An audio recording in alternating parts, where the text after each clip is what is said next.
Hello, fellow aspirants. This is me, Dr. Jagdish Jagtap, and in today's podcast, we'll be talking about the MNREGA. The MNREGA stands for Mahatma Gandhi National Rural Employment Generation Act, and it was passed in 2005. And we have completed like around 10 years. So, a question is very much likely about the efficacy of this act and how much has this contributed in its intentions. So first, let us understand what is the MNREGA. This is a very precise definition. It is a legal right to employment provided by this act for 100 days of manual labor for constructing public works for every adult in a rural household at a statutory minimum wage. So this is a precise definition which they tell us that this is what the act is for. So let us first see the achievements of this act. The World Development Bank report has called it a rural revolution, and it has they believe that it has transformed rural life in India. Poverty has gone down by 32% since the launch of the scheme. So this is a very awesome fact. Secondly, the act mandated that only 33%, at least 33% of the workers should be women, but we can see 57% participation of women. So that is really awesome. It has empowered the SC and ST people. So in that way, even our social goals have been met by this act. We can see an upward movement of rural wages. Now what happens is, because of bargaining rural wages, suppose this is a farm and this is a road being constructed by MNREGA, and suppose this is a person A, and he has an option to go on this road construction or go to the farm. So there is one more farmer B. So this person A can negotiate with the farmer for wages more than this statutory minimum wage to work on his farm. So that is why we can see an upward movement of wages. That is because of bargaining. And it is a safety net for rural laborers, because now this farmer will employ this worker A during the sowing, threshing, but during off-season times he will not employ. So this person has no source of employment during those days, and that is when this MNREGA can help. So it will be like a safety net for rural laborers, and it is actually acted in this way for many people in the rural area. So that's a very good thing from MNREGA. Then watershed management programs have been conducted by MNREGA. That is, they construct, suppose this is a mountain, so they'll construct a small check dam at the base, at small valleys, and create small dams. So that helps in water management, storage and conservation also. Now the Gram Panchayats are empowered to decide which work they want to do under MNREGA. So in that way, for the first time, Gram Panchayats got so much power to decide the use of their funds. So in a way, MNREGA also strengthens Panchayati Raj. And there's one more thing which they say, that they'll create barefoot technicians. Like they'll train some people under the MNREGA Act to create technicians who can then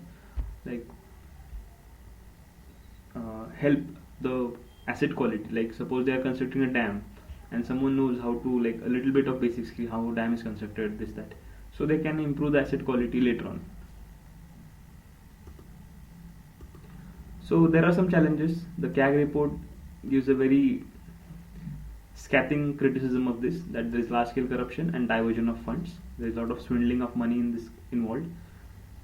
Then there is quality of its assets created from around 2,500 crore is very poor. Like अगर आज dam बनाया है तो कल बह जाएगा. There is delay in payments, like the workers don't get payment for like 3 weeks, 4 weeks, 2 months. So that's really bad, because they live hand to mouth and they require a daily cash flow of money. So this is bad. And then there is an inadequate fund release from the center. Like in the case of Bihar, only 20% of fund allotted to Bihar was released. So we have to overcome these challenges, because this act is really good and the scheme is good. We have to overcome. How can we overcome? First and foremost, we can use information communication technology. The more this is used, the more scope of corruption decreases. Then we cannot hope that people will dig ditches and they will come out of poverty. This is only wage labor. This is only wage labor. For them to come out of poverty in the real sense, they should be empowered. So we have to skill them.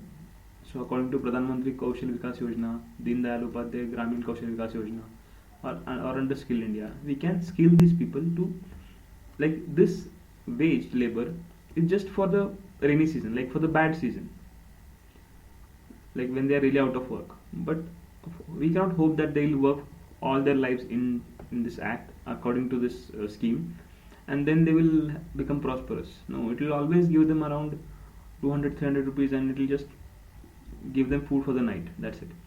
So we have to promote rural entrepreneurship. Then this direct benefit transfer is a revolutionary scheme, because if we can send money directly to their accounts of these workers, first thing is that middleman thing is gone, like contractor and all do not have any power. So middlemen are eliminated. Secondly, these bank accounts make sure that this person has a credit history. So whoever has a credit history of recurring transactions, the bank is more willing to give loans to that person. So they'll be financially included and they'll get loans. And asset quality monitoring real time, which means suppose an asset is created, suppose this is a dam, small check dam. The moment it is created, it has to be, a photograph has to be shot there, a geotag photograph, so that we can know that this place, this photograph has been taken exactly there only, and then it has to be uploaded to a site, so that a proper monitoring of each and every asset is done, and that is how corruption will be minimized and the asset quality will be improved. And lastly, we can have participatory decision making. In this, what happens is the entire Gram Sabha, all people of the Gram Sabha come together and they decide what kind of assets they want. Suppose all of them come together and majority of them want like an asset like a check dam, a water tank, or some bathing ghat, or something for the cattle, then that can be done. Or sometimes a mud road which is not available. So if people come together and decide what they want, then that asset is like most of the times more relative to their wants, and they take care of that asset. Because if mostly what happens to central government schemes, put something in a village but no one cares about it because they don't want it, so they don't take care of it and it falls into disuse. So that can be stopped by participatory decision making. I hope this was helpful. Thanks a lot. If you have any doubts, please write them in the comments below. I'll try to solve them within 2 hours. Thank you. Have an awesome day.